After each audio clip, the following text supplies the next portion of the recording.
Hello, hockey fans, and welcome to another edition of Anatomy of a Season, the show where I pick a given hockey team from a given season and tell the stories of what led up to that season, or the building, or in some case, destruction of said team, and talk about the season month by month, game by game.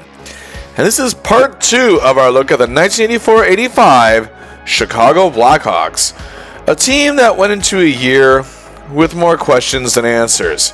If you haven't seen part 1, check it out right now.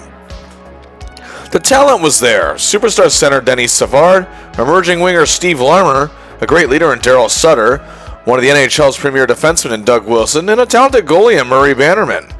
The problem was that the resurgent year 1982-83, where they improved drastically, they had over 100 points in the season, as a matter of fact, and made it all the way to the conference final. But the next year, things fell apart. Head coach Orval Tessier, after some rough comments about his own players after the 83 season ended in their hard loss to the Oilers in the conference final, seemed to lose the trust of his team after that. And they had a bad season. And mind you, injuries were a factor too. Power forward and goal scorer Al Secord was hurt, so was team captain Daryl Sutter. And their goal production dropped dramatically despite solid goaltending and a good penalty kill. In the 1984-85 season, they were more or less mediocre for most of the year, but definitely better than last season. But by the beginning of February, the team was below 500, and GM Bob Pulford fired Tessier, taking over coaching duties.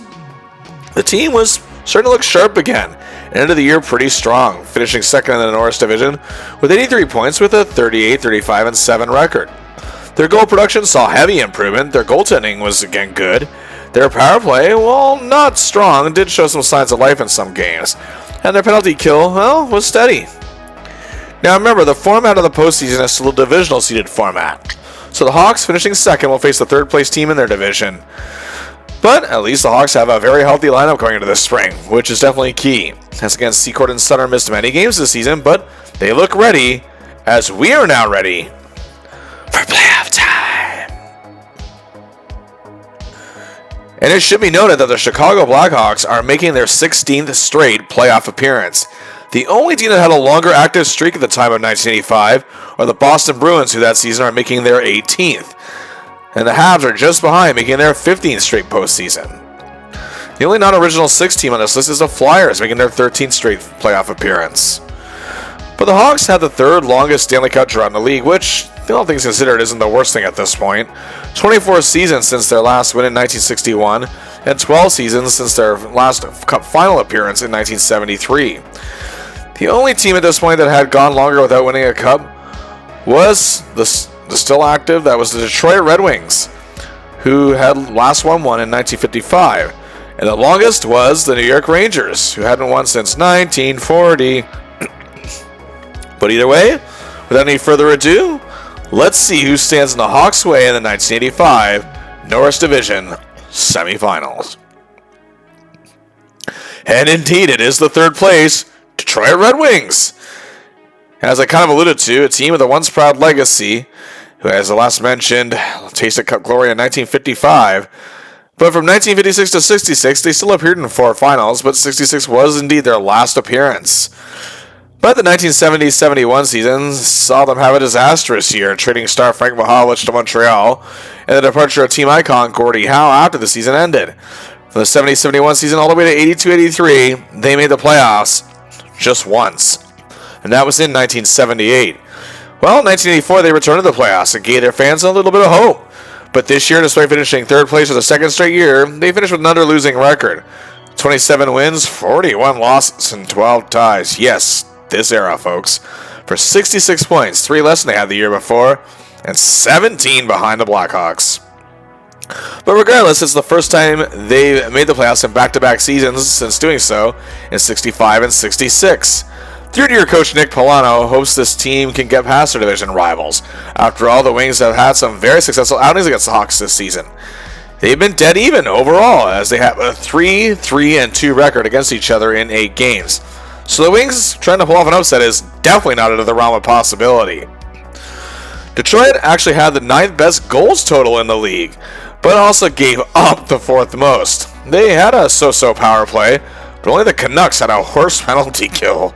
This is the first time these two have faced in the playoffs since 1970, where the Hawks swept out the Wings out of the opening round, and the Wings at last beat them in a playoff series in 1966. Now let's see who makes up this Red Wings team. The Wings' biggest star forward in this era was definitely left-winger John Ogrodnik, a sizable forward with a booming slap shot with pure power and precision, and can also drive hard to the net and get those nasty goals to boot. He scored 55 goals, which was tied for 4th best in the league, and also the first time that he'd reached the 50-goal mark. After back-to-back 40-goal seasons, that is. He added 50 assists or 105 points, which, if you recall in Part 1, was tied with Savard for 7th best in the league, and it was his first century-mark season. He is 5th in the league with 39 even-strength goals, and tied for 7th with 15 power play goals. He is also 7th in offensive point shares. For his big year, he was a finalist for the Lady Byng Trophy for excellence in sportsmanship, finishing 3rd in voting. He also got a vote for the Selke Trophy as top defensive forward, and for the very first time in his career, was named a first-team All-Star. Joining him is Ron Duguay. He had blazing speed, he could also glide with grace, and he had an amazing wrist shot and had great anticipation. He had the size as well to fight for the puck. After 6 seasons as a very popular member of the New York Rangers, where he became a celebrity in the Big Apple, he came to the Wings last season, and this year he was a huge factor. He scored 38 goals, that's actually the second best mark of his career, and had 51 assists for a career best 89 points, playing in all 80 games. He also registered 3 hat-tricks this season to boot. And okay, so now maybe when we're looking at the forwards here, some of you are wondering, is he a part of the team? And indeed, he is. The man affectionately known as Stevie Y. Steve Yzerman, in his sophomore campaign at just 19 years old, scored 30 goals, 59 assists, or 89 points. That's 2 more than he scored in his rookie year. Already showed that even at this point in his career, he is a gifted playmaker with natural skills, cerebral methods, and leadership values. Also on this forward core, team captain, 11-year veteran Danny Gare, brings nastiness to the table, but also achieved his 920-plus goal season, and brings 62 games of playoff experience and a cup final appearance with the Sabres in 75 along with him. Dwight Foster, despite missing 30 games this year, provides a good two-way presence. Also, Kelly Kisio provided some good depth as well as some good offense.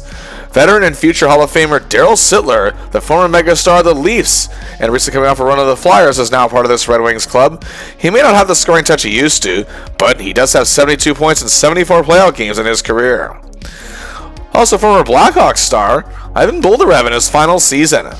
And rounding out this forward core, Gerard Gallant and Joe Koster, both in their rookie seasons, as well as Claude Lascelles and winger Brad Smith. Now let's look at the defense. Well, to be perfectly honest, this Wings defense isn't really much to write home about. But Reed Larson was their big blue line star. A missile-like slap shot, a man who is a hard-working and aggressive presence, could be dangerous on a power play. In an era of offensive defensemen, he thrives, scoring 17 goals, 45 assists for 62 points in 77 games and a solid +7. He also added 139 penalty minutes. Now in his 8th season with the Wings, he's eager to see this team become successful. Reed actually registered a vote also for the Norris Trophy as top defenseman. Also on this defensive core, they have the legendary and future Hall of Famer Brad Park in his 2nd season with the team and his 17th in the league. He brings 158 games of playoff experience with 125 points and 3 appearances in the Stanley Cup Finals, 1 with the Rangers and 2 with the Boston Bruins. Also on the blue line, Bob Mano, René Ladouceur, John Barrett, Greg Smith, and Larry Trader. In goal, the Wings are going with Greg Stefan. He played an acrobatic style and could make the highlight reel saves, but he's also a bit of a nasty and dirty, scrappy customer, not afraid to get a little close to players with his stick and use it, and also had a hot temper. Either way, he did have a record of 21-19-3, which was good. His goals against average of 4.34 and well below average save percentage of .860 aren't much to brag about, but he is capable of putting on a big performance on a given night. Remember, opening round series at this time were best of 5. So without any further ado, here we go. Game 1, Chicago Stadium is packed and excited for hockey. Bannerman in net for the Hawks. The rivalry and intention of playoff hockey is on display early, and the Hawks are on a power play. Just 4:26 into the period, Larmer controls the play. Back at the point to Bob Murray, who gets over to Doug Wilson, who blasts it home, and the Hawks strike first. Just 21 seconds later, rookie Eddie Olczyk sends it to Kurt Fraser, who scores! And just like that, Chicago is up 2-0. Close to 4 minutes later, the Hawks are on another power play. It's Dougie to Murray, Troy this time, and they set up Denny for the goal, and the Hawks are dominating 3-0. And with 2:30 left in the first, Daryl Sutter gets a good feed to Kurt Fraser. 4-0 Hawks. But the frustration boils over from the Wings mere seconds after that goal. And Gerard Gallant and Troy Murray drop their gloves, as do Ken Yaramchuk and John Barrett. And we think the dust has settled until play resumes, and it takes 36 seconds for Al Secord and Brad Smith to put their fists to the test. The Red Wings, however, get on the board in the final minute, but the Hawks still lead 4-1 after one.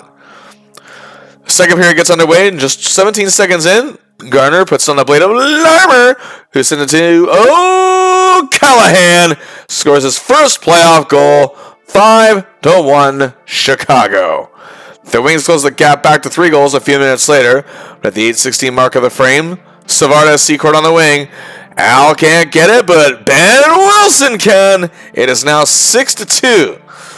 Just over 4 minutes later, Keith Brown begins out of the zone, up to Fraser, who sets up rookie Eddie. Olczyk gets it 7-2. What a game the rookie is playing.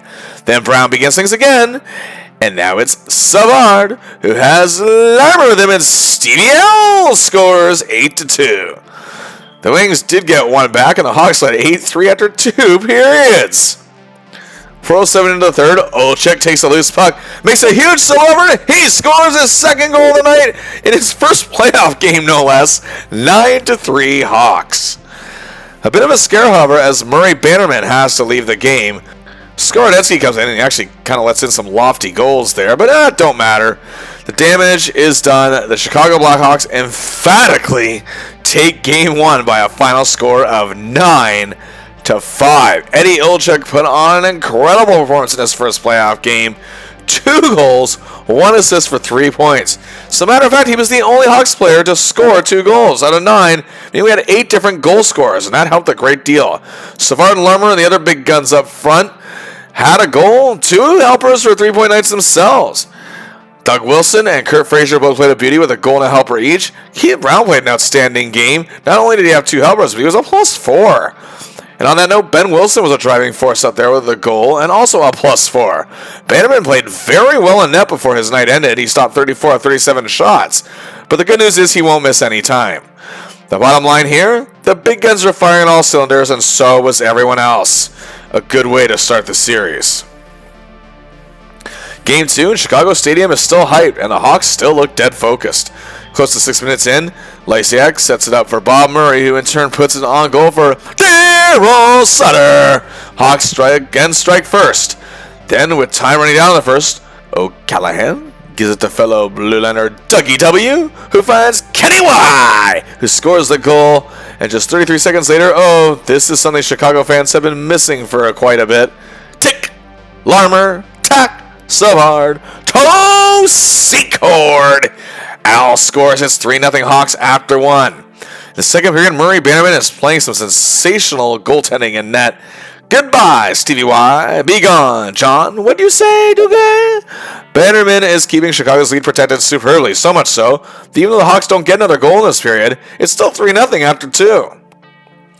5:20 into the third period, Olczyk gets the puck, set up nicely to Kurt Fraser, who makes it 4-0. Wings do break the shutout, however, just a couple minutes later, but then 1:33 after that, the Wings failed to clear the puck out as the Hawks are on a power play. Keith Brown takes the puck and puts it down, then he scores! 5-1 Chicago leads. A comeback for the Wings is not going to be a thing with this lead, as Bannerman is still helping a great deal, be it the stick, the pads, the glove. It's just stopping everything with what he's got. And just under 5 minutes left, another power play. Al to Denny to Dougie. 6-1 Hawks lead. And make that the final as Chicago just rolls over the Red Wings, once again making them the dead things. And once again, everyone up and down the roster did their part for the Hawks in this one. Doug Wilson was amazing, a goal and a helper each, +3. Al Secord looking like his old self with a goal and an assist. Savard stays hot with 2 assists. O'Callahan was great on the blue line.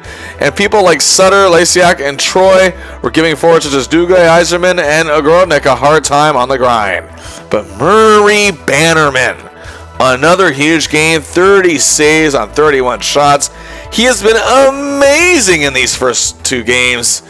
and ready for the rigors of playoff hockey, and now the Hawks lead the series 2-0 and are on the verge of committing a sweep. Game 3, we ship to Joe Louis Arena, where fans are there but are less than enthused, it seems. The first period, both teams are fighting for possession, and not really getting much going. It isn't until late in the first with 3:22 left as Lysiak and Troy keep control and set up Steve Ludzik for his first goal of these playoffs, and the Hawks take a 1-0 lead into intermission.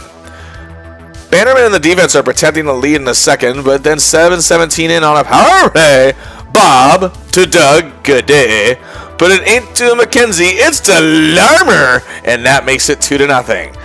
And just 1:22 later, O'Callahan begins a play that leads to the stick of Lysiak, who gets it to Sutter, who goes right in it, puts it home, 3-0. Then just 1:34 after that, oh boy, here we go. Larmer to Secord to Savard, 4-0 Chicago. The Wings do get one, but it's still 4-1 Chicago.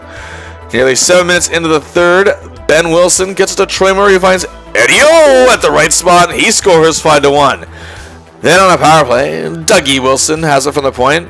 He looks for his man, sees Lemmer, but he can't seem to find the right spot. Oh, but he sees Denny Savard at the perfect spot. He scores 6-1. Oh my goodness. 1:22 later on another power play. Gardner to Sutter. Back at that point to Ben Wilson, who scores. Joe Louis Arena starts checking out and clearing out the building.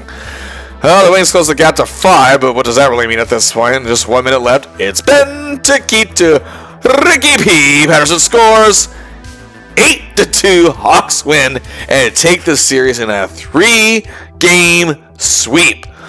In the end, it was no contest. The Hawks just took the Wings apart.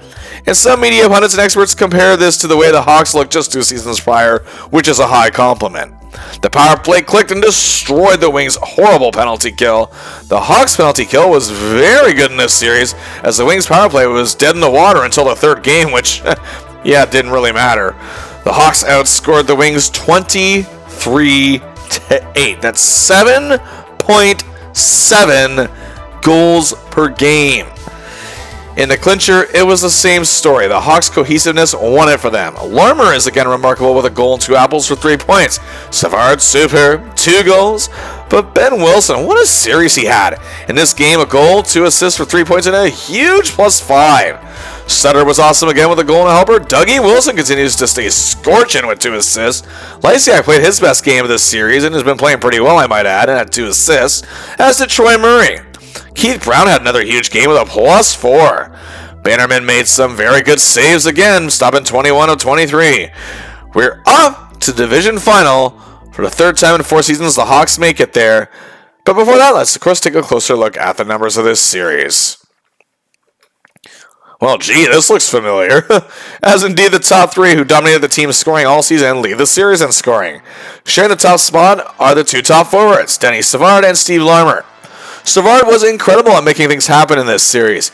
He notched 3 goals, 4 assists for 7 points. That's over 2 a game. Was a +4 and showing that trademark skill up there. Steve Larmer tied the lead in scoring with 2 goals, 5 assists for 7 points of his own. Again, just above 2 a game, and was a +3. And really poured on the pressure game in and game out. And in third, of course, yes, yeah, you could even have your blindfold on and know this, is defenseman Doug Wilson, who is playing on a huge level in this series once again. 2 goals, 4 assists, 6 points, literally 2 points a game, and was a very good +3.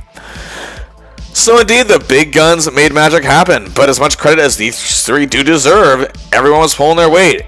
Eddie Olczyk had a great performance in Game 1, but played well throughout and really showed his hunger out there. Troy Murray, the Hawks' 2-way specialist, was outstanding with his setups and passes, and his checking game, of course, making a lot of the series difficult for Steve Yzerman. Daryl Sutter's injuries haven't hampered him at all this series. He's looked great and was on point in every game, and Al Secord was once again an impactful presence. Kurt Fraser also had an excellent series. Tom Lysiak showed he's still got something left, while Kenny Remchuk was out there hustling every game and played some excellent hockey. Bill Gardner was key on many situations. Ludzik was solid, and Patterson did his part. Either way, this core managed to stay healthy and consistent. And this is perhaps the most cohesive they've been as an entire unit all season, and I'd say that's pretty good timing. And now we move to the defense, and yes, Doug Wilson, of course, led the defense in scoring and had a tremendous series, but it was Ben Wilson who really chilled the man he was in 1980 for the Flyers in the playoffs. He was a true presence on that blue line and helped create many beneficial situations for his team. He led the series with a huge +8 and added 4 points. As mentioned in part 1, he battled some consistency issues this season, but there was nothing wrong with him whatsoever here. But also, a lot of credit has to go to Keith Brown. Despite improving over the prior season, he also had his play called into question over the course of the regular season. But he was fantastic here, +7, and playing his best games all season. Jack O'Callahan was also superb as he too showed some drive that he'd been showing much this season. Longtime Hawks veteran Bob Murray was productive. Jerry Dupont, I'd say he was the only real weak link. Either way, this Blue Eyes excellent overall, and again as a unit, might be the best they've looked all season. And lastly, the goaltending. The goaltending. Murray Bannerman, in a word, was phenomenal in that. His net minding was a cut above. He made some thrilling stops, and despite the Hawks' dominance of this series, he faced a great deal of pressure, especially in games 1 and 2, and thrived in spite of it. And it did test his will to win, and he passed with flying colors. 3-0 record, a huge 2.16 goals against average, a spectacular .934 save percentage. As I mentioned, Murray did leave Game 1 in the third period. Skordensky came in, and he didn't look that good to start, but he still finished the game. Either way, his team is healthy and determined and ready for the division finals. Who awaits them? And for the Norris Division Final, they'll take on the Minnesota North Stars. Yes, this is definitely an unexpected turn of events. The Stars clinched the 4th and final spot in the Norris Division with a record of 25-42-12 for 62 points. 21 points less than the Hawks. But they shot the heavily favored first place in the Norris St. Louis Blues with a 3-game sweep. But the North Stars this season, some asking the same question about the Hawks the prior season. Are they a bad team, or did they just have a bad season? I mean, after making a miracle run to the Stanley Cup Finals in 81, they finished first on Norris in 82, had a great year in 83, and despite some playoff woes those 2 seasons, they made it all the way to the conference finals last season in 84, but of course were swept by the Oilers. Head coach Glenn Somner is hoping to weave that magic that he made in 81 to get them back to the Cup, as they have yet to win one in their short history. Despite having some incredibly talented forwards, they scored the 3rd least goals in the league. Again, similar problems to what Chicago had last year. And gave up the 9th most. Their power play is the 6th worst, and their penalty kill is the 5th worst. But some of this could just be down to circumstance, who knows. The Hawks did win the season series, however, with a tight 4-3-1 record. But again, considering what the Stars did to the Blues and the fact that they did manage to beat the Hawks a few times this year, that could mean very little. This will be the 4th straight season, however, these two are facing in the playoffs. The Hawks took the fight to the Stars in last year's playoffs, ultimately losing in the opening round 3-2. In 83, the Hawks disposed of them in the Norris final 4-1. In 82, upset the Stars in the opening round 3-1. Well, let's see who makes up this upstart North Stars club. Brian Bellows, despite being a bit of a disappointment this season, was the team's leading scorer with 26 goals and 36 assists for 62 points in 78 games, down from the 40-plus goals he had last year and 83 points he had in the same amount of games. Despite this, however, the third-year winger is still an asset, being built like a bull, not afraid to get a little aggressive when it comes to getting to the net or otherwise.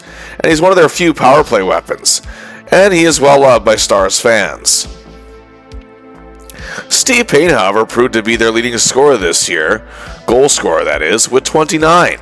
He added 22 helpers with 51 points, and in all 7 seasons he has played for the Stars, has reached the 20-plus goal mark, and is regarded as a great clutch player. He was tied for 9th in the league with 14 power play markers, again along with Bellows, one of the few assets on the extra man advantage. Immense size and a strategic savvy, he has been one of the team's top assets of this era, and has played very well in the playoffs in the past.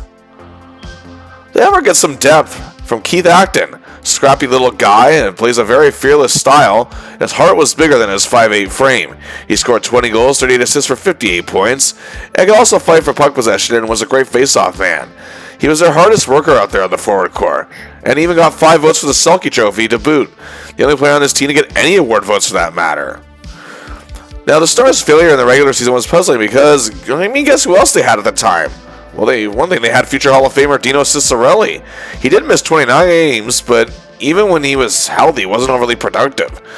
Perhaps an even bigger disappointment was Neil Broughton, one of the era's most underrated centers, I will say, and setup men. He played in all 80 games and had just 56 points and was a minus 17 after recording 89 points and a plus 15 in 76 games last season. 7-time 30-plus goal scorer Dennis Marek has seemed to have lost his touch a little bit, but he can still contribute somewhat. Tom McCarthy missing 36 games didn't help, but he's here in the playoffs. However, they made a good move acquiring reliable Tony McHagney from Quebec, and Bo Berglund became a part of that deal as well. Nasty Willie Plett was the enforcer on this club, and he actually led the team in scoring in the opening round. But, well, let's move to defense. On the defense, another little man with a lot of heart, 5'8", Kurt Giles. He played a simple positional game and was trusted by coaches to be that position blue liner at all times. Despite the year they had, he probably was their best overall defenseman. He added 30 points. It was a +3. Now, yes, I mean, he was their best defenseman this year, but I know some of you are probably already scratching your heads thinking, oh, what about Craig Hartsburg? And rightfully so. However, he's only played 58 games over the last 2 seasons, but he is healthy and ready in these playoffs. Nasty customer and seasoned veteran Gordy Roberts is also a part of this club. Longtime Vancouver Canuck fan favorite Harold Sneps is also present, with 232 penalty minutes in all. And rounding out the core, Randy Velicek, Ron Wilson, and Dave Richter. But the main reason the Stars upset the Blues was the man between the pipes. NHL veteran of 14 seasons, Gilles Meloche. Yeah, he didn't have the best regular season, 10-13-6 record, his 3.80 goals against average, and .879 save percentage may not be cause for much celebration, but he can still play a big game. And it showed in the opening round where he stunned everyone, going 3-0. An insane 1.67 goals against average, and a monster .955 save percentage. And a shutout, he didn't have one at all in the regular season. A stand-up goalie with a technical style, tremendous at angle management, he's showing he's got a little something left in the tank. Well, here we go. Game 1, Chicago Stadium is ready for some action, and Bannerman is ready in net and determined to keep his team going. It looks great early on. Just over 3 minutes in, Troy Murray maintains the puck, and Kurt Fraser then takes control and gets the puck to Olczyk. He scores 1-0 Hawks. And literally just 49 seconds later, it's the big 3. Steve to Denny to Dougie. He shoots it home, and the Hawks are now up 2-0. Then just 1:44 later, Bob Murray clears, Yaremchuk steers, and Lysiak has the fan raising their beers as he scores his first of these playoffs. 3-0, and we haven't quite hit the 6-minute mark. But suddenly, however, not long after, the Stars get 2 goals 22 seconds apart. And the Hawks lead is cut to 3-2, and that's how the first period will end. In the second period, things completely fall apart. Bannerman is doing his best Swiss cheese impersonation. McKinney, Broughton, Bellows, and Koulis all score, and the Hawks now trail 6-3 after 2. Chicago Stadium is a dreary sight at this point, but 4:11 into the third, Troy Murray sets up Jack O'Callahan for the goal. The fans wake up, and the Hawks now trail by 2 at 6-4. But 31 seconds later, they are instantly silenced. 7-4 Stars. Ben Wilson gives the team a little life with under 5 minutes left in regulation, set up by Savard and Brown to make it 7-5. But it's not enough. The Stars had an empty netter to win it. 8-5, the Hawks dropped the first game. The Stars literally only scored 9 goals in 3 games in the first round, and they just get one short of that in just this one night. A tough one for Bannerman. He allowed all 7 goals, not counting the empty netter, of course, playing his first rough game of these playoffs. The Hawks did what they could. I mean, they fired 47 shots on Meloche, but Bannerman just wasn't able to handle it on this night. Savard and Troy Murray had 2 helpers each. Game 2, however, the Hawks aren't going to panic, and they're going to refocus. And Pulford keeps his trust in Bannerman and net. In the first period, there's no score, but the Hawks are putting on the pressure, but so are the Stars. And the Hawks defense is playing well here, and Bannerman is making some excellent stops. And we had the first period 0-0. But as the second period begins, the Hawks are looking even more intense and focused. And just 1:12 in, Olczyk and Sutter control the play, and back to Keith Brown, who scores. The Hawks draw first blood. Then 15 seconds later off the next rush, Gardner to Sutter to Kenny Y, 2-0. But 1:21 later, the Stars get in it, and then not long after, they tie it. Looks like deja vu all over again. But then 11 seconds after that, Dougie to Eddie to Kurt Fraser. 3-2 Hawks, and they're back in the driver's seat. Then at the midway point of the period, Troy Murray makes a big play and sets up Kurt Fraser for his second of the game. 4-2 Hawks lead. And as the period winds down, the Stars make a big mistake. And it leads to the stick of Al Secord, who goes in on goal. And Melage is like a deer in headlights as a moose named Al drives in and scores. 5-2 after 2 periods. The Hawks play smart defensively in the third to protect the lead, as Keith Brown is playing an excellent game. And the clock is winding down. The game is secure, but how about just a little bit more? Frazier then starts to play against the stick of Troy Murray. He scores his first goal of these playoffs with 1:18 to play, and that means the Blackhawks win 6-2 and tie the series at 1 apiece. A huge game all around and tremendous strategy. Wow. Kurt Frazier played a huge outing. 2 goals and assists, a big 3 points as he continues to contribute. And what a playoff Eddie Olczyk is having so far. 2 helpers in this one and a +3. The rookie really playing like a vet in the postseason.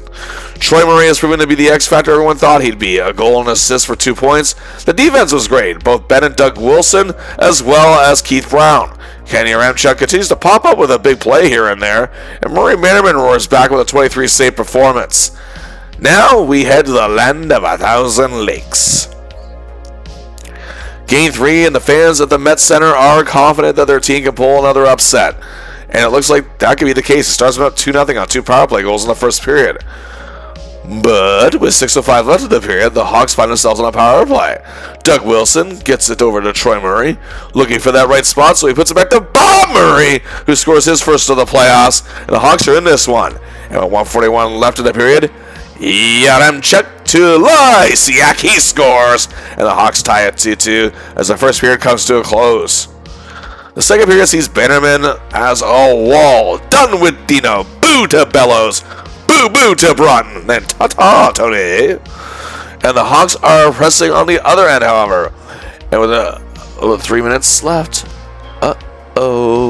They let the puck for Savard to grab. That's not good for them. He's coming in with Secord. He scores. Oh, Secord. Yes, gives the Hawks a 3-2 lead. 2:08 later, damn, they give the puck to Savard again. And Big Al is with them, and Secord scores his second of the game.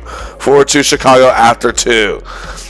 The Stars do get one back early in the third, cutting the gap to a goal. But despite that pressing Bannerman, he's just turning everything back. And with 13 seconds left, the Stars have the puck. And Sutter seals the deal with an empty netter. 13 seconds left.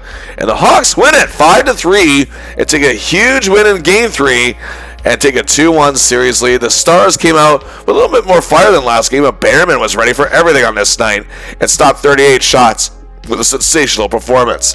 Al Secord, who's after having 2 rough injury-plagued seasons, played a marvelous game as he's really come alive, and he and Savard were just unstoppable late in the second. Secord scored 2, Savard helped on both of them. Lerner may not have gotten any points, but he was out there with them, creating presence as always.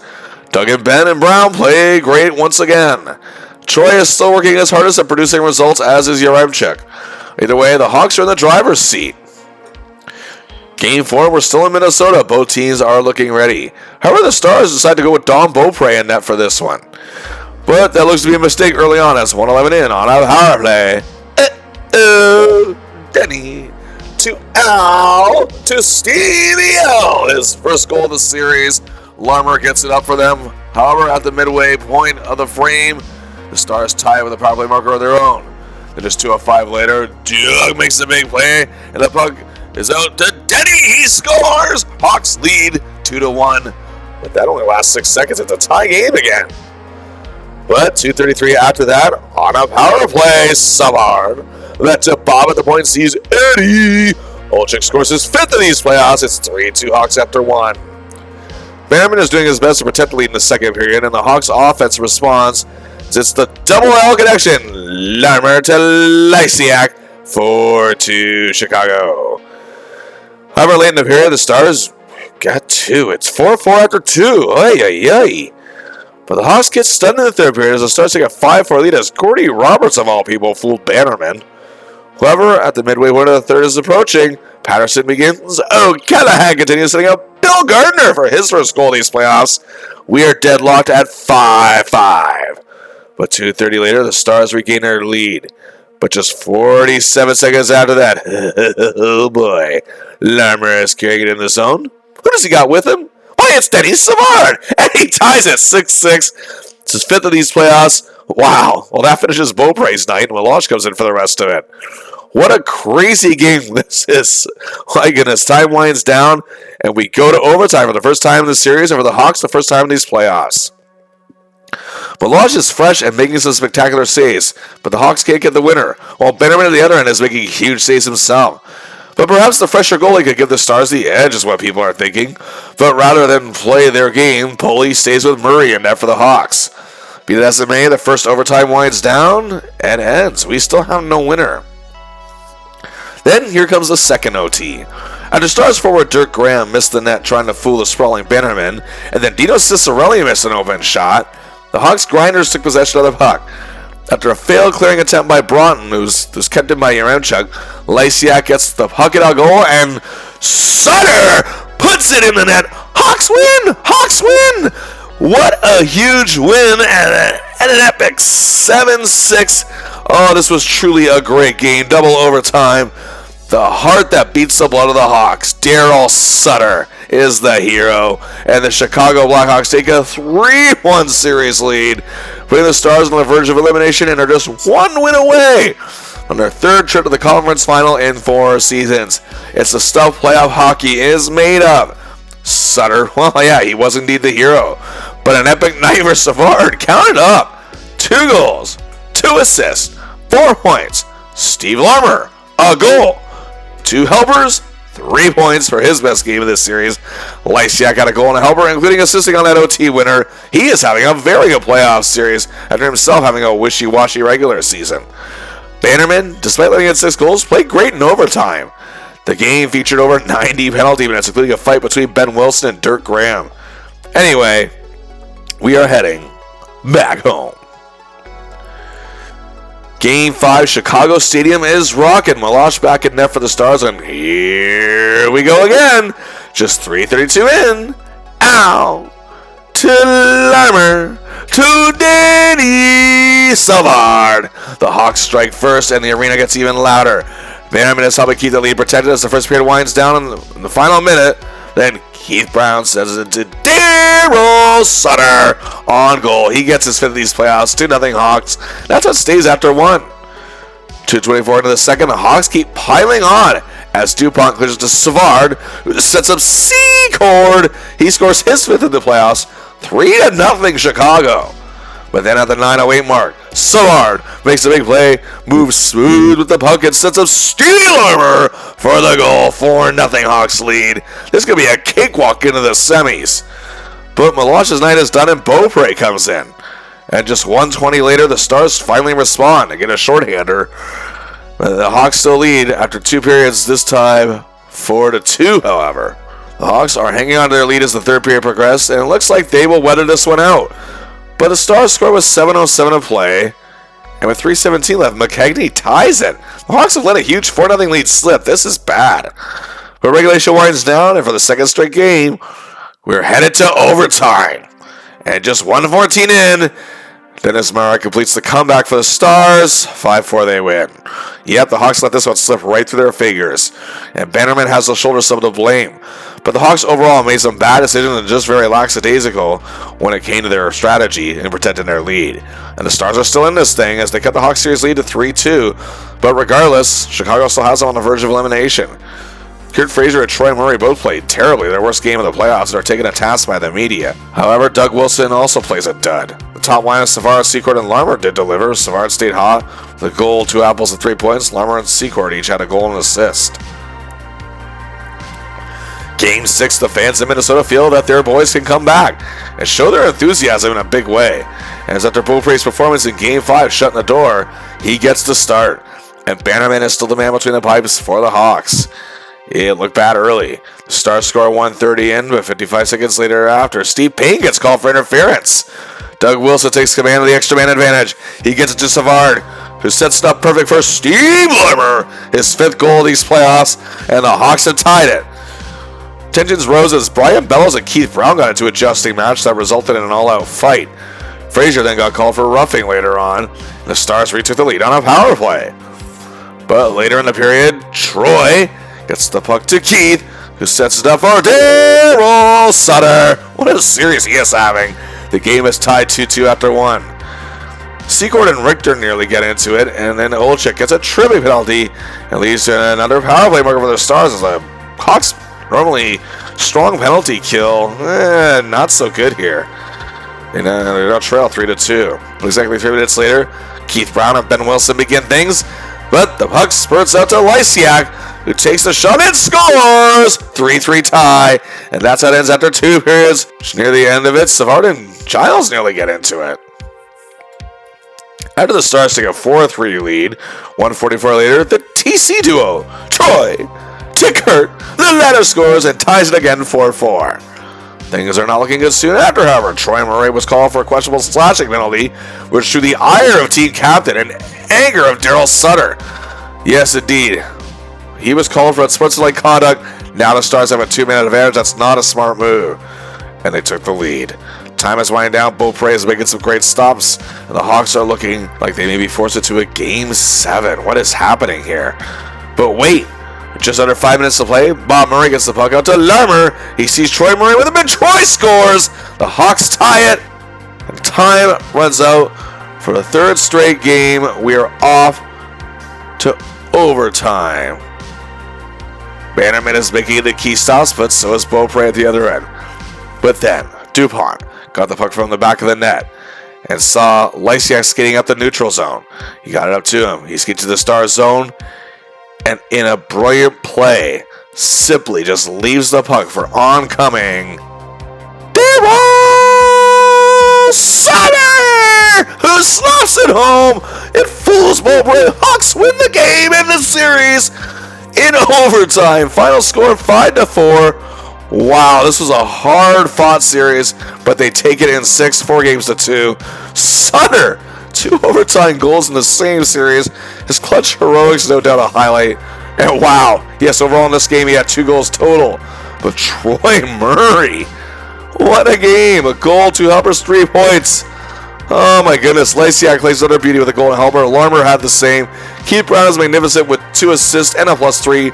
Ben Wilson is superb as well. And Bannerman again keeps his goal under pressure in overtime. And for the 3rd time in 4 seasons, the Chicago Blackhawks are going to the Campbell Conference Final. They scored a total of 5.5 goals per game. Excellent indeed. Their power play and penalty kill was hit or miss. And make no mistake about it, the underdog Stars made Chicago work for it. But also make no mistake about this. Chicago earned this one too. Let's take a look at the final stats of this highly entertaining series. Now, as you know, when I tabulate scoring for these graphics in the anatomy of a season series, I always do top 3. But I think for this series, I have to do top 5. Once again, Denny Savard plays a spectacular series. 3 goals, 9 assists, 12 points, 2 points a game. He's making early candidacy for the Conn Smythe Trophy as playoff MVP known to the hockey world. He was also a very good +6 and just always stayed in the zone game in and game out. Steve Larmer, hey, there he is again. Second best. 3 goals, 5 assists, 8 points, and a very good +5. He was steady in the first few games, but really kicked it into high gear towards the end of the series. He has been magnificent in these playoffs himself. Troy Murray still showing that what he's got, as he tied Larmer for point total in second with 8, notching 2 goals and 6 assists for 8 points. He worked extra hard in this one, and when he was up to the task, he was an even 0, and still showing that warrior spirit, including his big performance in the 6th game. But the reason I did top 5, well, is because these men, they were at the utter heart's core of why this series was won by the Hawks, and in their hearts overcoming obstacles for a while now. Daryl Sutter, he has missed 52 games over the course of the last 2 seasons. It showed, however, just why he's a Blackhawks captain. He led by example and took hold of not 1 but 2 crucial situations and stepped up for his boys. He won them 2 games in overtime. That is huge and rare in any playoff. It was an inspiration out there. Overall, he actually led the series with 5 goals. He added 2 assists for 7 points. It was an excellent +5.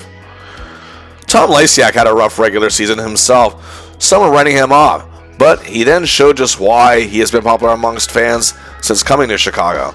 He's a guy who will work every which way you ask him to, and if he fails, he'll push himself harder. And in these playoffs, that's exactly what he's doing. He especially did that in this series alone.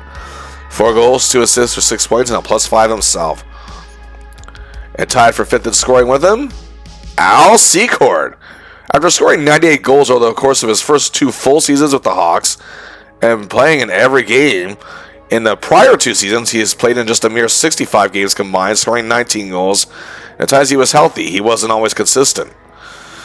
But in the series, he was back to being that no-nonsense, powerful being that Chicago fans adored, and showed he still has that prowess that made Hawks fans love him. He too had 4 goals, 2 assists for 6 points, and was an excellent +6. And hey, the others pulled their weight as well. Despite a rough outing here and there, Kurt Fraser kept his end of things up, contributing again. Yaremchuk was excellent in this series and deserves a lot more credit for how he played, while Eddie Olczyk continues to shine. Bill Garner continues to play some fine hockey, while Rick Patterson and Steve Lutzik filled their roles well too. Either way, the Chicago forward core reminds fans of the promise they had in 1983. And with their incredible showing in this series and the trip to the conference final coming, it's easy to see why. Now to the defensemen, and what a series some of them had to boot. Doug Wilson, who never shared the scoring lead with anyone this year, he had to share it with Keith Brown. A goal, 4 assists for 5 points each. Wilson again played well, as he often does, but Keith Brown was the show stealer on the blue line in this one. Just everywhere out there in every game, and led the series with a huge +8. He too has had a rough season, but again showed why the Hawks have him on their team. He was key to swinging momentum in given situations. Ben Wilson, however, is fantastic once again. He is having a great postseason. He had a +7. Jack O'Callaghan continues to contribute very well. Bob Murray made a difference on quite a few occasions, and Jerry Dupont, of course, can't be forgotten. After all, he helped start the rush that led to the series overtime winner. Either way, this may not be the most traditional defense at times, but then again, a few teams in the 80s actually had one. But regardless, this core, much like the forwards, are looking the sharpest they have all year, and they're going to need that going forward as well. And now to the goaltending. Murray Bannerman played in every game and every minute of this series. He came out with a 4-2 record, and yeah, a bit of a rough 4.23 goals against average, and a decent 84 save percentage, but they don't tell the whole story. After a very bad first game, he came up huge for the Hawks in games 2 and 3. He was excellent in overtime for games 4 and 6, and that's the story these numbers don't tell. Bannerman still proved his value when it mattered the most in this series. After a bad start, he shined in the next couple games, and in the OT wins, despite some rough time in the regulation, he kept his team in it to win it in extra time. This guy is their guy.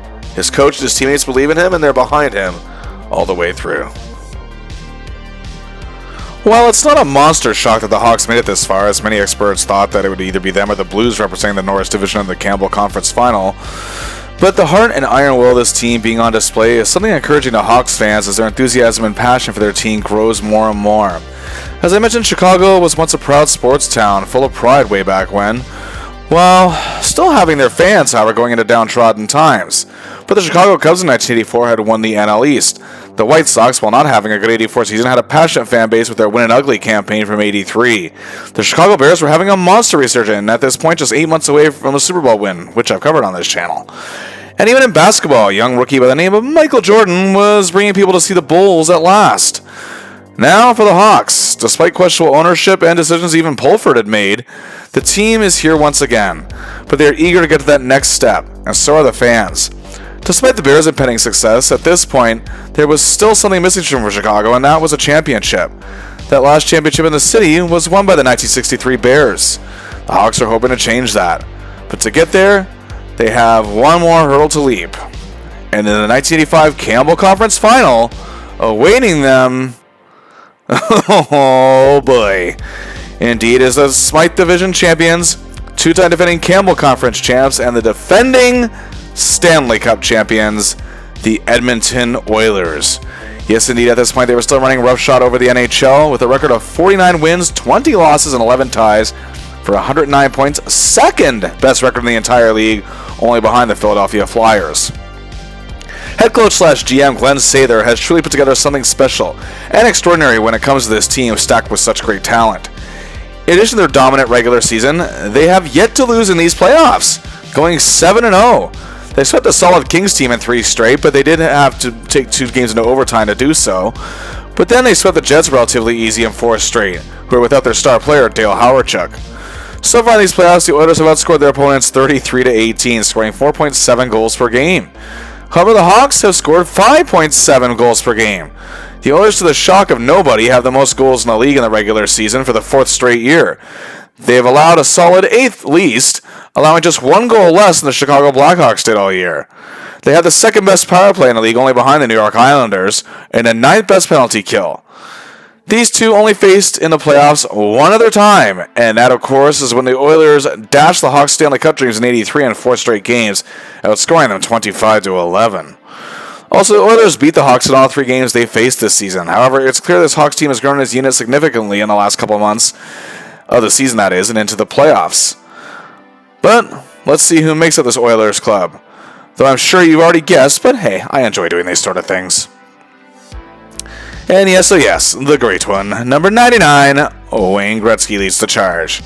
73 goals, which is his 4th straight season reaching at least 70. 135 assists, breaking his own record of 125 set in the 83 season.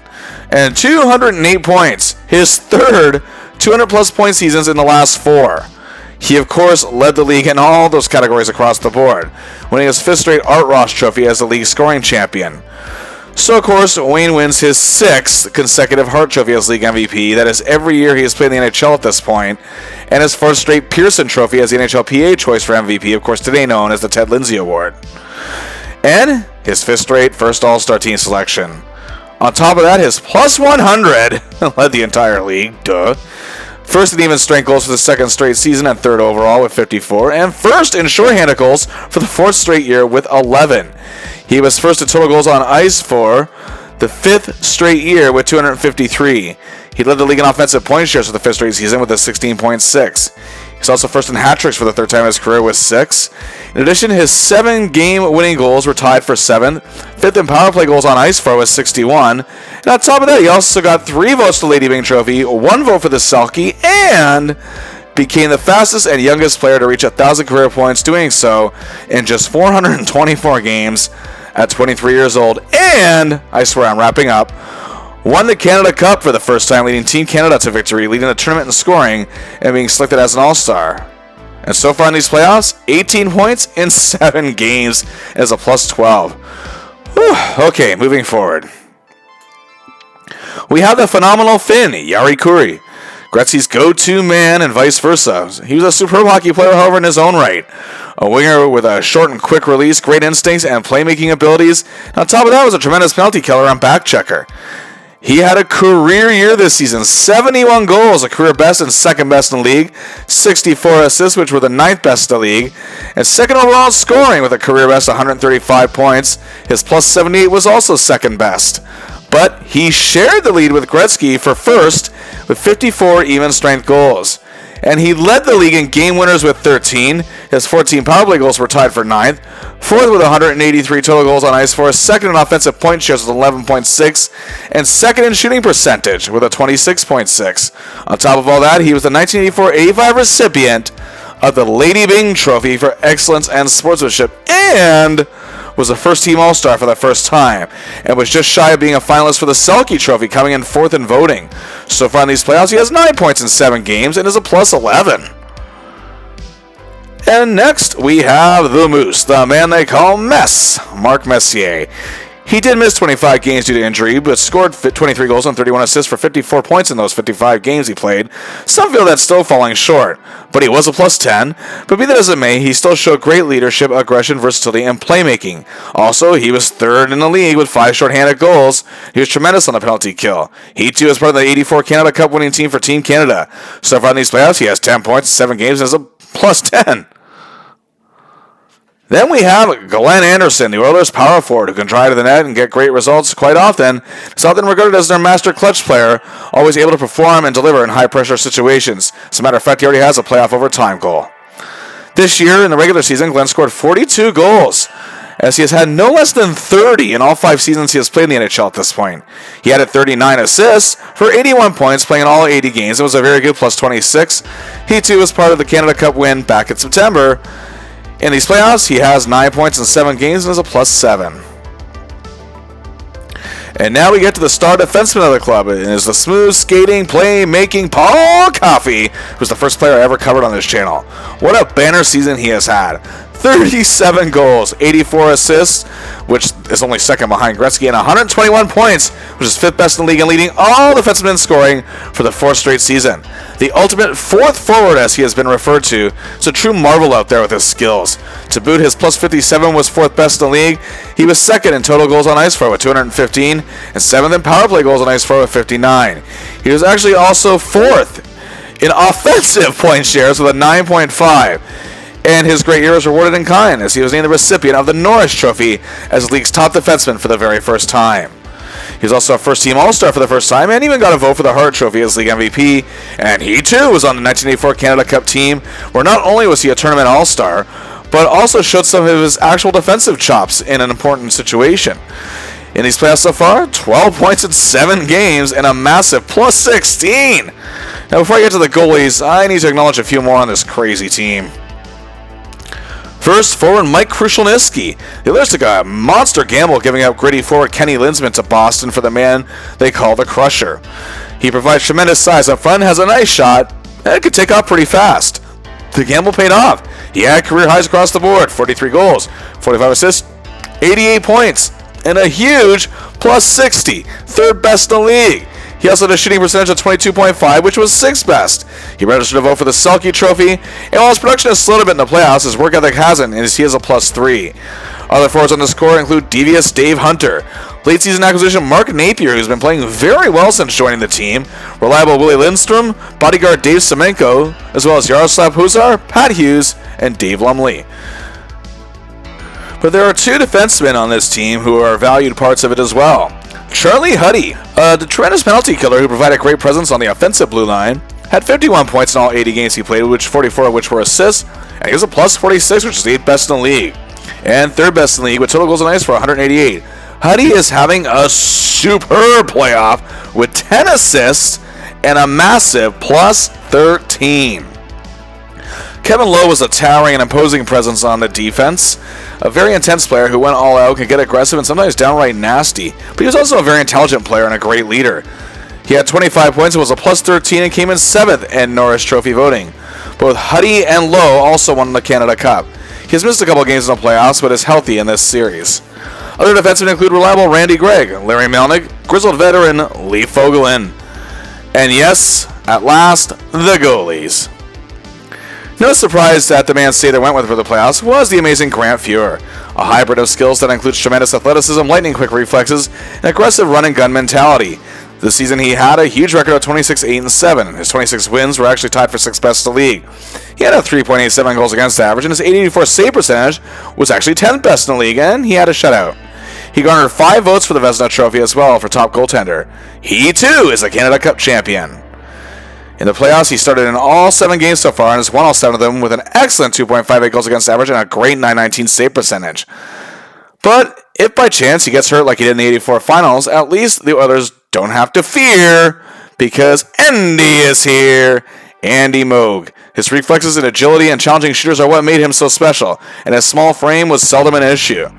What a season he had to boot, an excellent record of 22-9-3. His 3.30 goals against average was 9th best in the league. His .895 save percentage was 3rd best in the league. He added a shutout and himself got 4 votes for the Vezina. Now, I'm putting heavy emphasis on this team because, well, for one, look at them, but this is just to show you what the Hawks are really up against here. And without any further ado, here we go. Game 1 at Northlands Coliseum in Edmonton, and the Oilers fans are packed to the Raptors and eager as their team is one step closer to creating a full-out dynasty. Bad news for the Hawks, however, Doug Wilson is hurt, meaning rookie Mark Bergevin will dress for the Hawks for the first time in these playoffs. And Chicago's doing all they can, but the Oilers jump out to a 2-0 lead by the midway point of the first period. However, 2:27 later, after going down 2, Bergevin makes the clear of the puck to Daryl Sutter, who sets up for Yaremchuk, and the Hawks are in this thing. However, they go down 3-1 after 1. Just over 5 minutes into the second, the Oilers make it 4-1, and Bannerman is sluggish. Late in the period, the Oilers fire in 2 more. It's now 6-1, and Bannerman's night is finished. Skorodensky comes in, and he doesn't do well at all, as he is seeing his first action since game 1 of the opening round. The Oilers go up 11-1. Troy Murray gets one late. Who cares? This is truly embarrassing. 11-2. The Hawks get annihilated. Truly awful. While Yaremchuk was the only real highlight here with a goal and a helper, I don't think anybody really remembers that even 5 minutes after it happened. It's how badly everyone was made to look up and down the roster is what people will remember. Savard, Larmer, and Secord were just not there. They were combined -8. Ben Wilson and O'Callahan looked bad, but this entire team suffered badly. Many were calling for a sweep, and after this, it's easy to see why. The big guns of Edmonton just fired in all shots, leaving the Hawks walking wounded. Game 2, Bannerman still gets the start, and thankfully Doug Wilson is back. And Edmonton and their fans, however, feel it coming as they take a 1-0 lead, 6:21 in. But 13 seconds later, the Grinders take control. Yaremchuk and Lysiak keep hold of the puck before they set up Bob Murray, and the game is tied. But the Hawks, however, will trail 2-1 after 1. In the second period, the Hawks seem to be pressing harder, and it pays off as Bergevin begins out of the zone and puts a stick on Larmer, who carries it center to Sutter. He scores, and the Hawks tie it at 2 apiece. But just 1:30 later, the Oilers retake the lead 3-2. And Fuhrer starts to bar the door. It remains 3-2 Edmonton into second intermission. Things don't get any better in the third period. The Oilers go 4-2. And time starts ticking away, and they make it 5-2 with 4:15 to play. And it's another rough go, but Secord gets to Troy, who sets up for Ben Wilson and makes it 5-3 with 38 seconds left. Do you believe in mirror? No. 14 seconds later, Curry gets to empty netter, completing his hat trick, and Anderson just adds salt in the win for the final insult. The Hawks lose 7-3 and trail the series 2-0. Now, while it certainly wasn't near as bad as Game 1, it's certainly not a million times better by any stretch. The team just seems deflated, and the Oilers are doing what they've done all playoffs, wearing their opposition out. And now the Hawks are getting crushed and down 2-0 heading home. And the Oilers, to boot, have tied the NHL playoff record at the time for most wins in a row in a playoff with 9 straight. Shared with the 72 Bruins, 78 Habs, and 82 Islanders, and there's no question in anyone's mind at this point that they're going to break it. Savard takes harsh criticism for his showing so far. The thing is, they're firing shots on Fuhrer. There was no shortage of those, but the opposing goalie has been amazing in net. Game 3, we ship to Chicago. There's still a highly enthusiastic atmosphere in Chicago Stadium, and they believe in their boys, even if nobody else does. And the Blackhawks themselves are not planning to just roll over and die. That's not how they operate.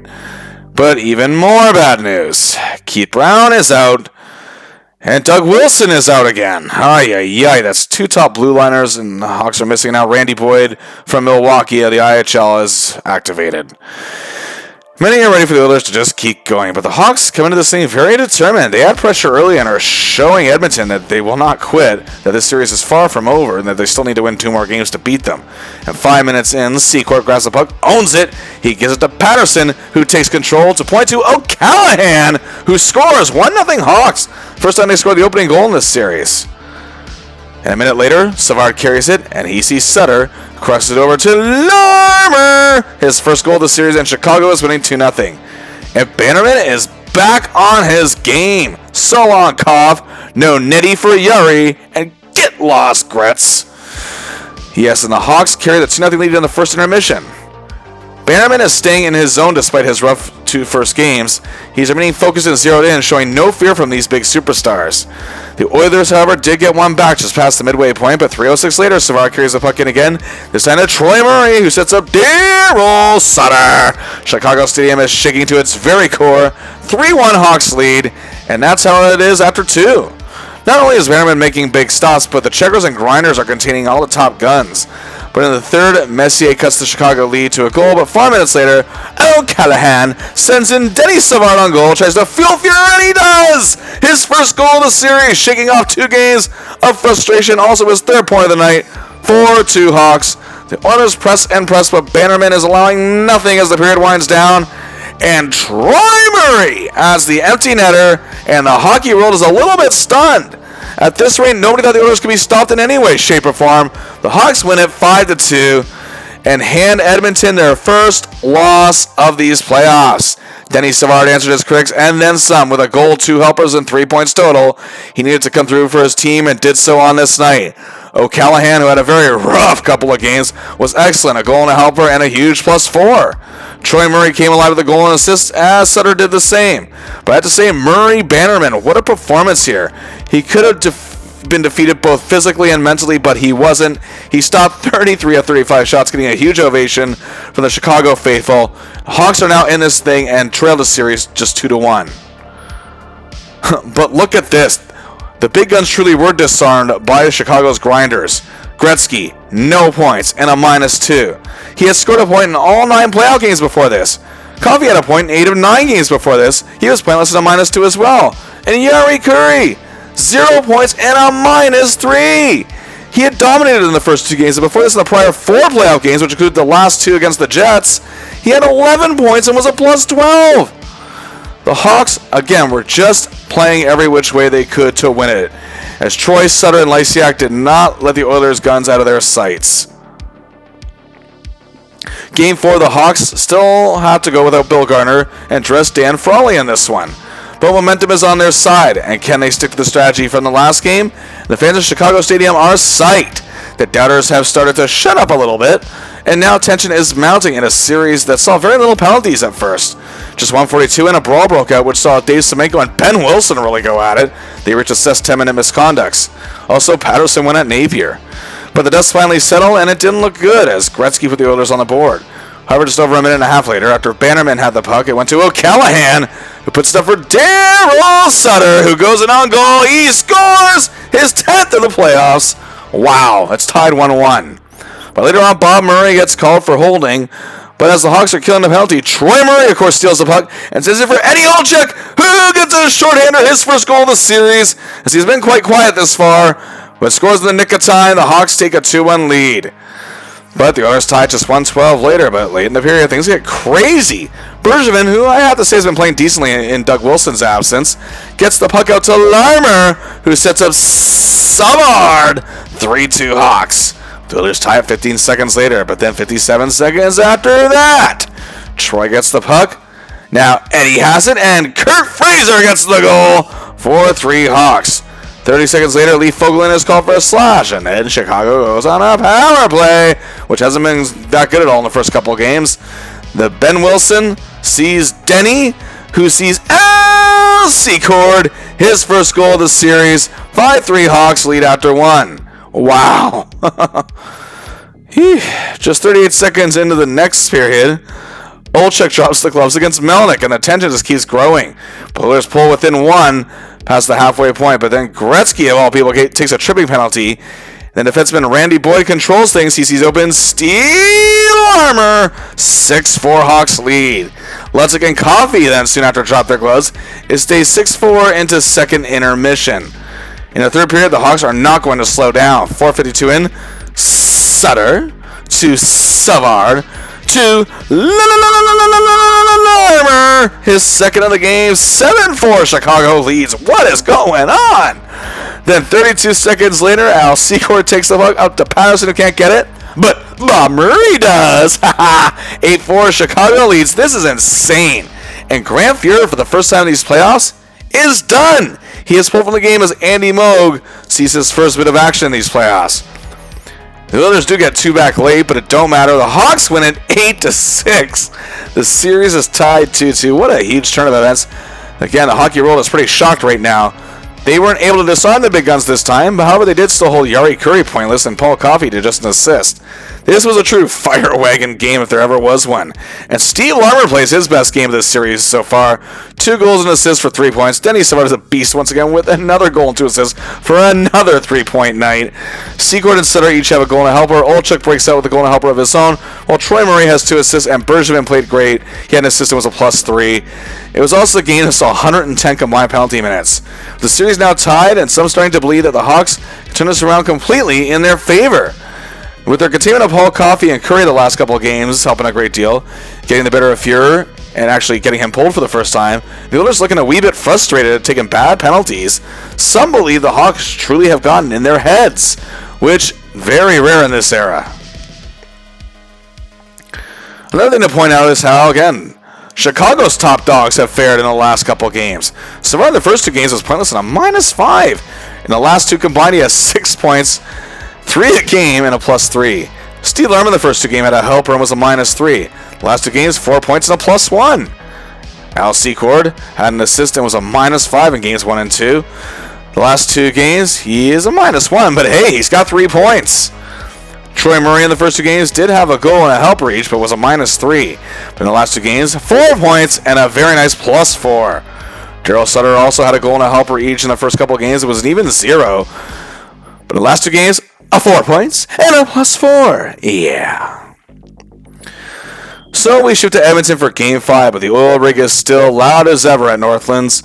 And great news for the Hawks, as they have even more momentum going into this game, as Doug Wilson and Keith Brown return to the lineup. They decide to scratch Boyd, however, and keep Bergevin in. But the Oilers do strike first, just 1:11 in. And not even half a minute later, Ben Wilson and Don Jackson go at it, while Anderson and Brown are assessed 10-minute misconducts. Oh, what a return. A little while after, McClellan and Fraser go at it, but Messier is called for high sticking as the Hawks go on a power play. A Savard, check. Dougie, check. 2. Troy, checkmate Murray. His 5th of these playoffs, and the game is tied 1-1. The Oilers take the lead back, however, 1:23 later on another power play, however. Lysiak, back to Ben, up to Daryl Sutter. It's 2-2. But then on another power play, Al has it on the wing. Centers it for Denny. But it's Steve Larmer with the goal. The Hawks take a 3-2 lead. But 2:18 later, the Oilers tied. It remains 3-3 after one. But either way, the Hawks still seem to have an answer for everything. The second period, Anderson is called for slashing. Power play. Dougie. To Stevie. To Danny. The Hawks take a 4-3 lead. Wow, their power play has really come alive lately. But Denny Savard, his 3rd straight 3-point game. The Hawks are looking fantastic here. But then, the Oilers just crush Bannerman. Messier, 2 for Gretzky. They can no longer hold Curry back. He now has a hat trick on this one, and just like that, it's 7-4 Oilers. Oh no. Bannerman is being left out to dry. The Hawks are spinning their wheels. They can't get any pressure on Fuhrer, as the third sees Coffey, Hunter, and Fogelin score 10-4. Sutter gets his 2nd of the game, assisted by Savard and Troy with 1:23 left, a power play marker, but the Hawks lose 10-5. What on earth happened here? Chicago looked as if they were carrying the momentum from the last 2 games very early in this one and even into the second period. And they just completely fell apart. Well, they can no longer contain Curry, who had a hat trick, and Coffey hurt them bad with a 6.9. The Hawks' strategy looked like it had finally been exposed, and Sather knew it, and the team capitalized. Hawks now trail the series 3 games to 2 and are on the verge of elimination. Denny Savard, however, does have 10 points in the last 3 games now, with 4 in this one. Sutter had 2 goals, Larmer had a goal and a helper, as did Troy. Dougie had 2 assists in his return. Bannerman faced 51 shots, and he just looked worn out. Yeah, I mean, okay, he does have to shoulder some of the blame. I mean, he allowed 10 goals. But when you allow the Oilers in this era to launch 51 pucks at you, chances are, even if you're a great goalie, you're probably letting in at least 6 or 7 on a given night. Secord, Bob, and DuPont really did have a rough night. Also, 142 penalty minutes in this one. Game 6, however, we are back in the Windy City. And hey, there are those who feel the Hawks still shouldn't be written off. After all, they won both home games in this series so far. The fans are rabid and can believe it can be done. But Keith Brown is out again. Randy Boyd is reactivated. It's crazy early as Gretzky and Curry team up to strike first. More fights as Boyd and Coffey go at it. Hawks are pressing, but Fuhrer is allowing nothing to come of it. The Oilers go up 2-0, and that's how it stays after the first period. The Hawks, well, getting some good chances, just seem lost a lot of the time out there. Savard is getting nothing going. He's been contained very well. And yeah, Bannerman is just not here tonight. Messier, Curry, Fogelin, Curry again, who gets his 3rd hat trick of the series. It's 6-0 after 2 for Edmonton. Well, Secord and Yaremchuk get one each at 6-2. Really, who are we kidding at this point? The Oilers rub it in and win it 8-2 and take the series in 6 games, 4 games to 2. A very rough and bad game for the Hawks to end this series. Savard went really cold. Bannerman was bad. O'Callahan was awful. Sutter played his worst game of the playoffs. Probably the only real bad game he played. Everyone, however, has to take the blame for this one. But also the Oilers were just that good. It may have taken longer than it did for their prior opponents, but eventually they just wore Chicago down. The Oilers averaged 7.3 per game. The Hawks averaged 4.2, which might have beat a weak team in this era perhaps, but it's way down from the 5.7 they've been averaging. The Oilers actually set an NHL record with 44 goals in this series, which nobody has even come close to as of 2025. The 69 goals combined from both teams in this series is still an NHL record as of 2025. The closest anyone has ever come was the Stars-Avalanche series of 2020 and the Rangers-Penguins series of 2022. Both reached 57 combined goals. Curry's 12 goals and 3 hat-tricks in one series is still an NHL record as well. It should shock no one at this point. I'm sure most of you already know, but the Oilers went on to win their second straight Stanley Cup, dominating the powerful Flyers in 5 games. Well, let's move on to the last numbers of this series. Denis Savard led the series in scoring once again. After a bad showing in the first 2 games, he roared back in games 3 and 4 with 2 straight 3-point nights. And a 4-point night in game 5, and things were looking good until they lost, but then he was just completely silent in game 6. Either way, 3 goals, 7 assists for 10 points total, and a pretty bad -6, but in that regard, he's not alone. Either way, Savard still caps off a superb playoff run with some amazing performances. There was a tie for second in scoring. Daryl Sutter was again the most consistent forward. Despite a very bad performance in Game 6, he still led the team with 5 goals and 3 assists for 8 points. And it was a -1, also capping off a great playoff run. The other one tied for second is Troy Murray with 3 goals, 5 assists for 8 points and a horrible -9. He did play very well in Games 3 and 4, but again, he too had an amazing playoff run. And I will say, nobody really played truly great the whole series among the forwards. But Larmer, again, played well in the games they won, and maybe decent in another, but that's about it. Al Secord was looking okay at some points, and actually played great in some games, but was awful for most of the series. He was a team worst -11. I'm sorry, even if it is the Oilers, that's just plain awful. Lysiak had his worst playoff performance in what was otherwise a great postseason for him. Rick Patterson and Bill Gardner weren't able to contribute much. Yaremchuk was alright, but disappeared eventually. Olchuk played very poorly overall, and Frazier was quite bad, while Ludzik wasn't of much use. At the end of the day, Edmonton just had this core's number. Now to the defense, and it's the only time of year you won't see Doug Wilson anywhere on this graphic. Injuries, of course, limited him to 3 games in the series, missing 3 more. And he did actually play well in the ill-fated 10-5 loss in Game 5. Really not much else to say about him. It was a tie for plus-minus. An even 0 for Randy Boyd, the substitute defenseman, and Dan Frawley, the substitute forward who only played a single game. And Boyd, well, you wouldn't believe me if I said it, was probably the only blue liner that, well, just didn't royally suck at any point in this series. Well, okay, I'm kind of being unfair. Even Mark Bergevin, who, again, wasn't fantastic, did okay. He shared a 3-way tie for defenseman scoring with 3 points, all assists. Tied with a goal and 2 assists for 3 points that Ben Wilson and Jack O'Callahan had, but they too had their worst showings of these playoffs overall. Bob Murray also didn't play well. DuPont was probably the worst on the score of the whole team.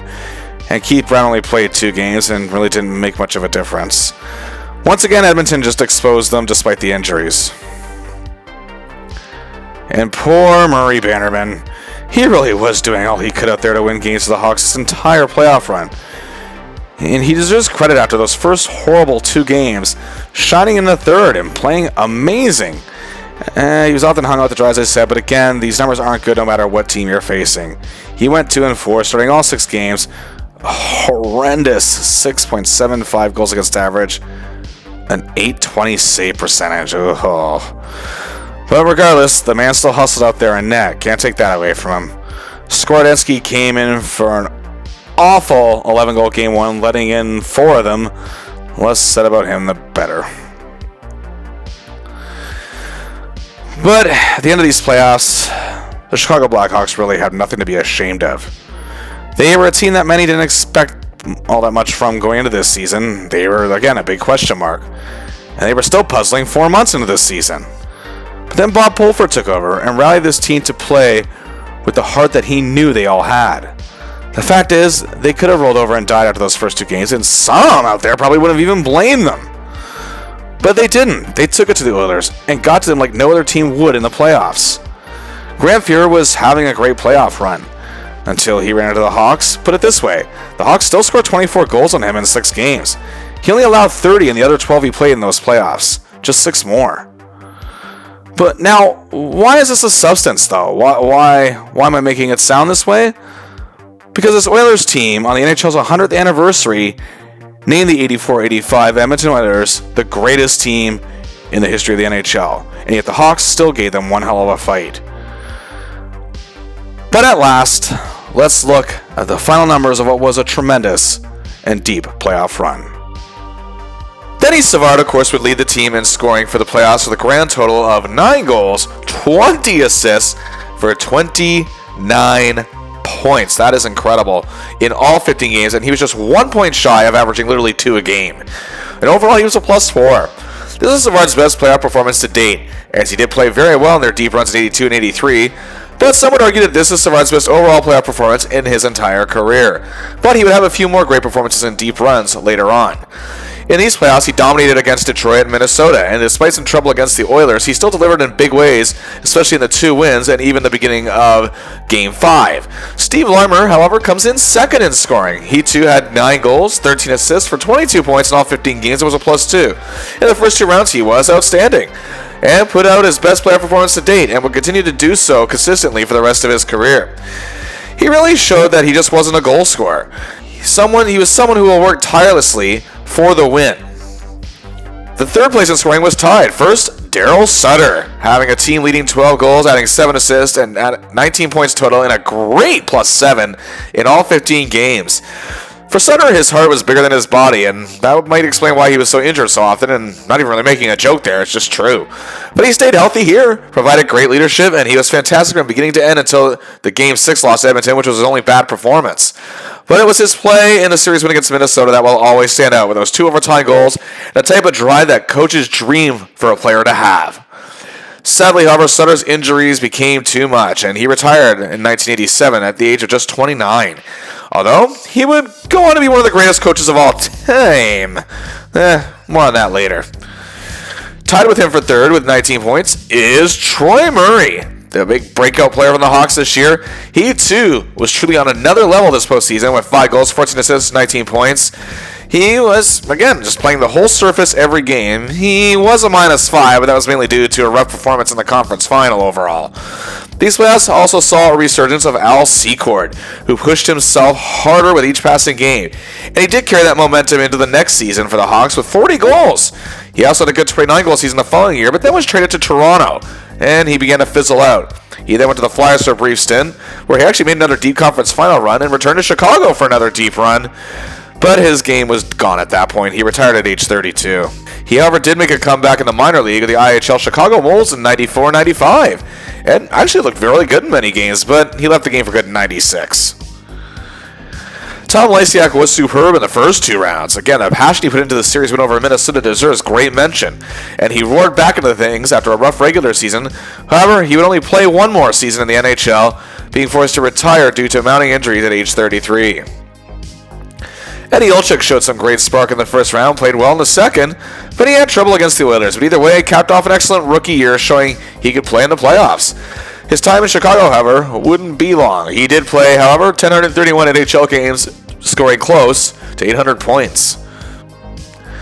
Ken Yaremchuk, the substitute who became a full-time member of the roster, was definitely among the unsung heroes in the forwards of these playoffs. He did work his ass off, and because of it, he got results. He had 10 points in 15 games.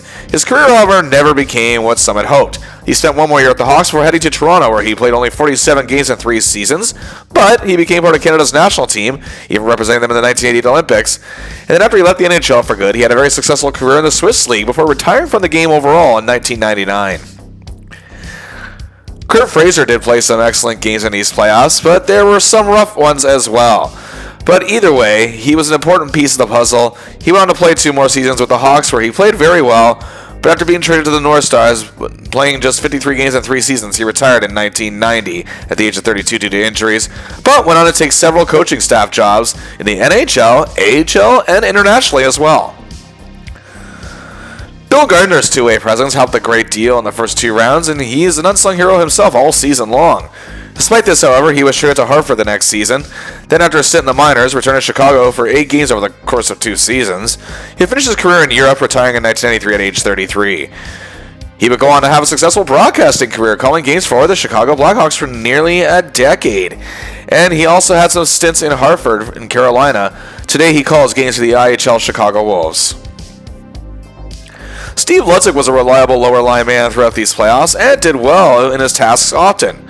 He would actually stay with the Hawks until early in the 1988-89 season, and he was sent to the minors. After 11 game stint with the Sabres, he played really well for the AHL's Rochester Americans for a couple seasons, then retired after a stint in Europe in 1993. He had several coaching jobs in the minors, where he won the IHL's Turner Cup with the Detroit Vipers in 1997. He also coached the Tampa Bay Lightning for 2 seasons. All in all, this forward core was a nice array, a different cast of characters, but they worked together in the first 2 rounds, and those 2 wins over Edmonton showed their never say die and never quit attitude. Both Savard and Larmer made the top 10 in playoff scoring overall once the Stanley Cup playoffs were completely done.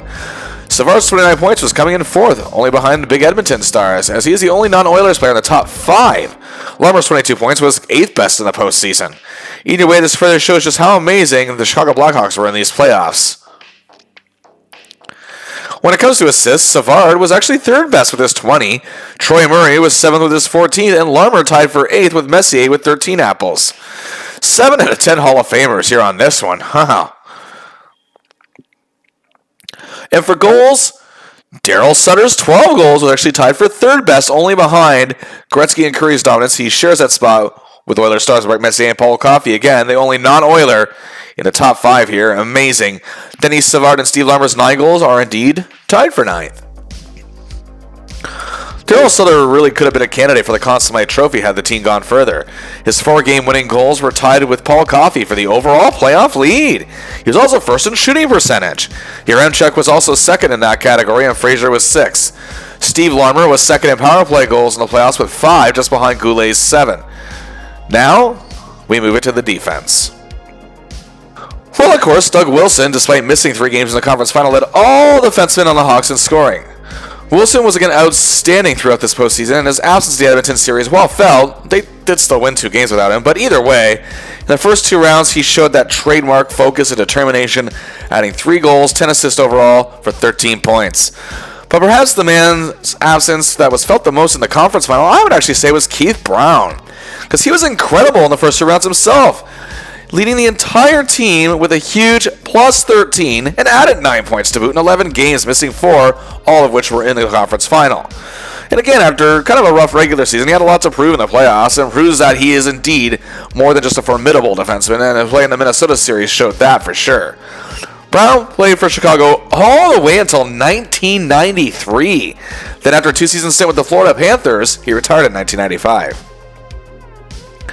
Ben Wilson, who has also had a lot to prove, was remarkably great in the first 2 rounds. As I mentioned prior, he was built for playoff hockey with his toughness, style, and taking control of the puck. 9 points in 15 games and a plus 8. Wilson, however, was yet another one who was marred by injuries later on. He played well the next season, but missed the entire 86-87 season. He toughed it out for 58 games in the 87-88 season, but retired after that one was over. The seasoned vet Bob Murray played some very good and even excellent games for these playoffs. In the conference final, sadly, he just wasn't much to write home about.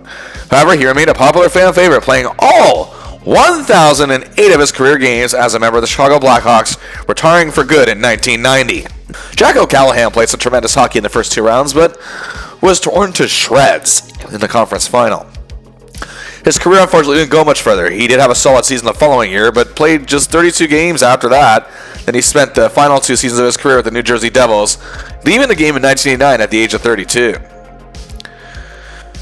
Jerry Dupont had some good games in these playoffs, and he would actually play one more season in Chicago. Then he joined the Leafs, playing 13 games, and then he spent the last of his days in the minors, leaving the game of hockey at just the age of 25 in 1987.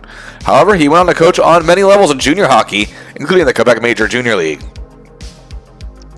Substitutes Randy Boyd and Marc Bergevin did the best they could in the conference final. Boyd would actually play 147 more NHL games between the Islanders and the Canucks, mainly spending his time in the minors with some stints in Europe before retiring in 1993. Bergevin stayed with Chicago until 1988 and went on to play 1,191 games. Then he got involved in the front office, but more on that a bit later.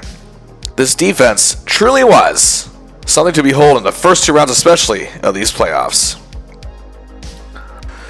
Keith Brown's plus 13 was so good, it was actually 7th best in these entire playoffs.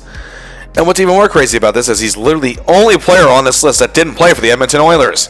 Some wonder if he could have made more of a difference if healthy in this series. But on the level the Oilers on, we really can't say that for sure at all. I guess we'll never truly know.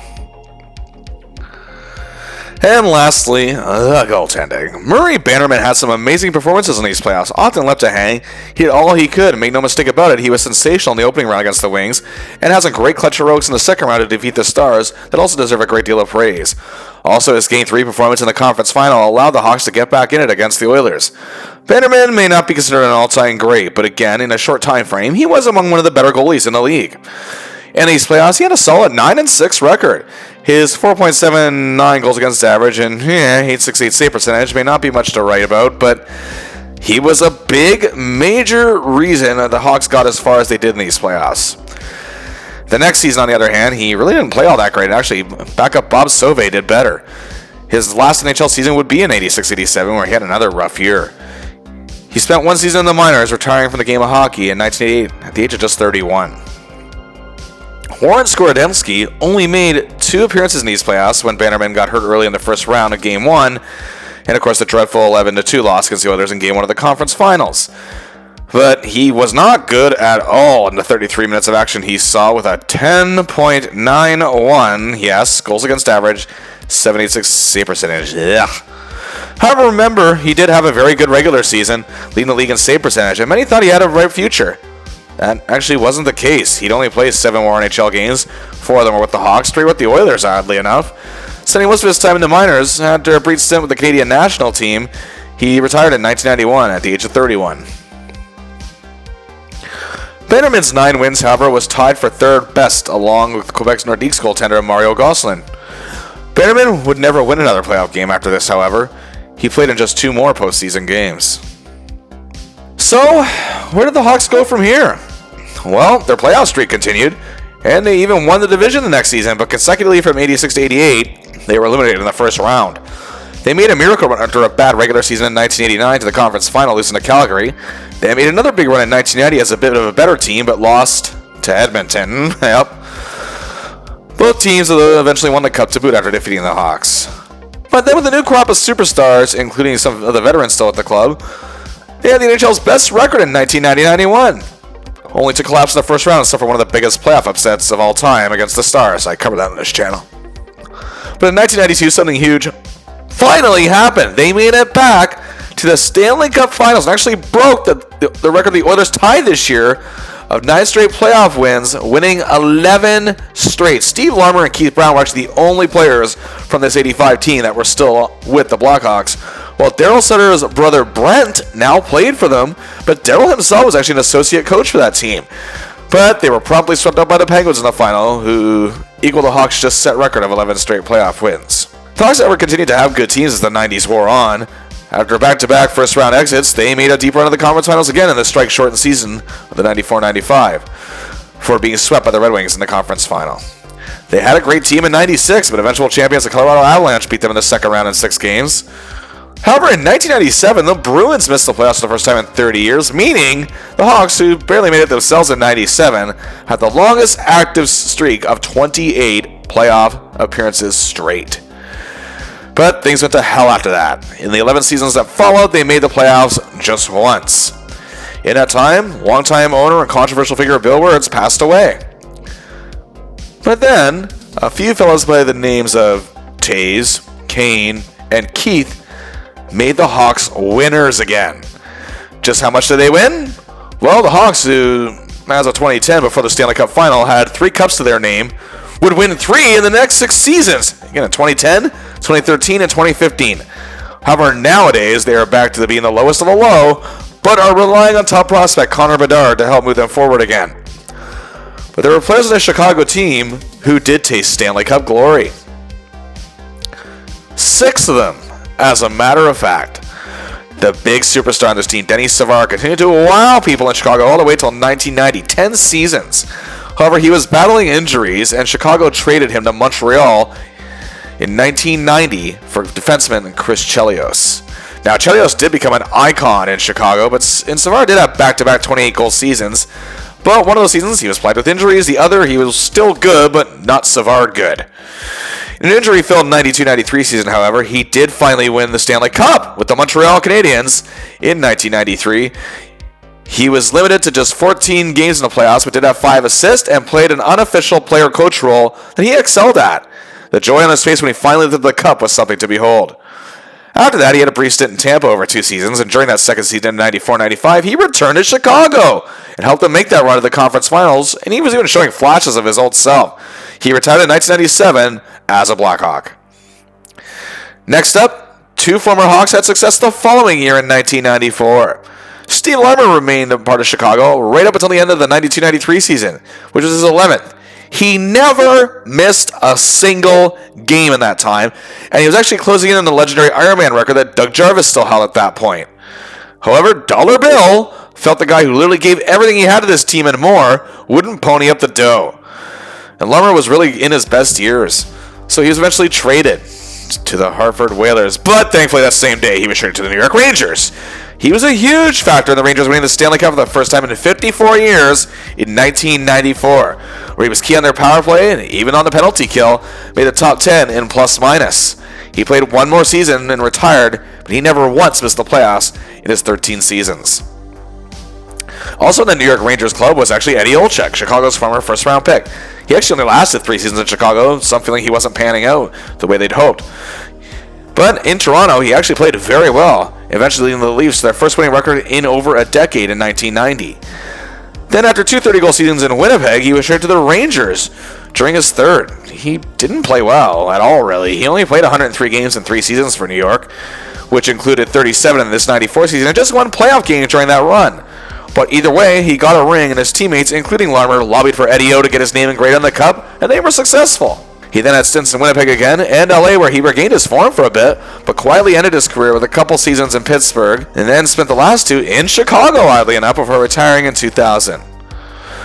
Then 2 years later, in 1996, it was Troy Murray's turn as a member of the Colorado Avalanche. However, before that, he continued to shine big in Chicago, just following this season with a 99-point year and winning the Selke in 86. He continued to play very well all the way until 1991, but his time in Chicago was up by then. He then spent parts of 2 seasons with Winnipeg as their captain, then returned to Chicago in 1993, but was gone after 12 games into the next season there. Then it was parts of 2 seasons with the awful Senators, and a brief 13-game stint with the Penguins. Despite injuries having gotten to him, he toughed it out for 63 games with the Avalanche in 95-96, but he's only able to suit up for 8 playoff games. But regardless, got a ring, got his name on the barrel, and retired right after. But then there are 2 players on this team who didn't win cups as players. Mark Bergevin, as I mentioned, played 1,191 games, staying with the Hawks until the early 88-89 season. Had stints with the Islanders and Whalers. Then he spent 3 seasons in Tampa, played with the Detroit Red Wings for a season where he returned to the conference final for the first time since this 85 season. Then he spent 4 seasons and 2 games of a 5th with the St. Louis Blues, where he actually had his best years. Then it was 3 different stints in Pittsburgh after that, a return to the Blues and the Lightning in between, before retiring after a 9-game stay with the Canucks. Then he took a job with the Chicago Blackhawks as a scout. Then he was director of player personnel when the Hawks broke their 49-year Stanley Cup slump, winning in 2010. And Mark got himself a ring. He would later go on to be the general manager of the Montreal Canadiens for 9 seasons. Then he took some other jobs, as currently he is an associate GM of the Buffalo Sabres. And last and most certainly not least, the captain, Daryl Sutter. As I mentioned, he was forced to retire after playing just above 400 games at 29 years old in 1987. But he stayed with the organization, first as assistant coach after he retired, then he coached the Blackhawk minor league affiliates a season each in the AHL and IHL.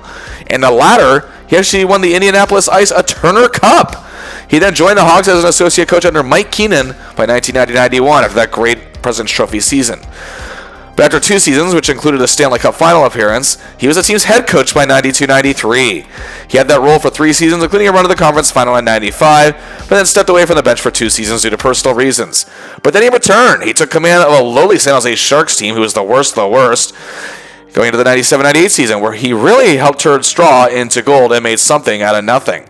And the team would actually go on to start a consecutive 5 straight playoff seasons, and even winning their first division title to boot eventually.